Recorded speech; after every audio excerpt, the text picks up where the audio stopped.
The Super Bowl isn't just the biggest day in US sports. It's the most watched annual event in American television, with around 100 million Americans tuning in. The ads bring in billions of dollars in revenue, and that's not even counting tickets and merchandise.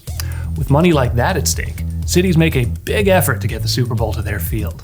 But how much of that revenue actually benefits the city? In short, not that much. I'm Cameron Harwick, professor of economics at SUNY Brockport. Let's break it down.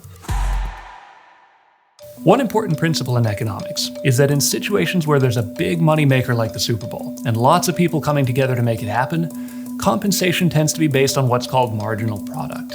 In other words, what are you bringing to the table that's better than the next best alternative to you? Now, the biggest marginal product, of course, is the NFL itself, just because there's not really an alternative to the NFL if you want a Super Bowl.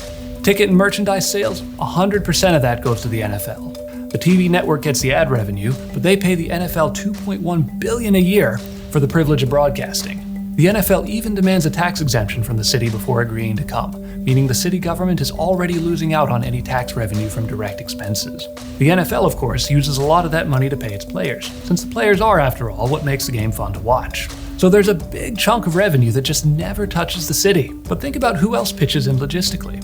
With as many people as come to the city, the marginal product of hotels is pretty high, and some of that gets used to pay local workers. But a lot of it also goes to pay investors who put up the money to build a big hotel in the first place, knowing that the Super Bowl might end up there. Same for restaurants and any other local businesses. The only way you can make money from the Super Bowl as a local business is if you're able to massively scale up on short notice. And that's mostly not your average resident.